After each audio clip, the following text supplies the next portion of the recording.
ఓయ్ ఇది విన్నారా? ఎర్లీ డేస్ లో ప్రెగ్నెన్సీ కన్ఫర్మేషన్ కి యానిమల్స్ ని యూజ్ చేసేవారని. ఎస్, 1930s లో లేడీస్ యూరిన్ ని ప్రాపర్ గా మెచ్యూర్ అవ్వని ఫీమేల్ రాట్స్ లోకి ఇంజెక్ట్ చేసేవారు. ఒకవేళ ఓవరీస్ డెవలప్ అయితే ప్రెగ్నెంట్ అని, లేదంటే లేదని వాటిని కట్ చేసి కన్ఫర్మ్ చేసేవారు. ఎందుకంటే ప్రెగ్నెంట్ విమెన్ యూరిన్ లో హెచ్సిజి అనే హార్మోన్ ఎక్స్క్రీట్ అవుతుంది అండ్ దాని ప్రెజెన్స్ విల్ టెల్ యూ వాళ్ళు ప్రెగ్నెంటా కాదా అని. But later in 1940s animals ని టెస్టింగ్ పేరుతో చంపిస్తున్నామని చెప్పి ఒక కొత్త టెస్ట్ ని ఇంట్రడ్యూస్ చేశారు అండ్ దాట్ ఇస్ క్సెనోపాస్ టెస్ట్.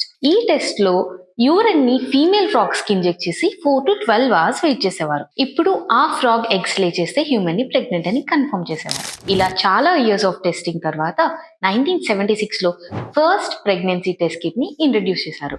ఆ టెస్ట్ కిట్ యొక్క అడ్వాన్స్డ్ వర్షన్స్ ప్రస్తుతం మార్కెట్ లో అవైలబుల్ అయ్యి ప్రెగ్నెన్సీ టెస్ట్ కిట్.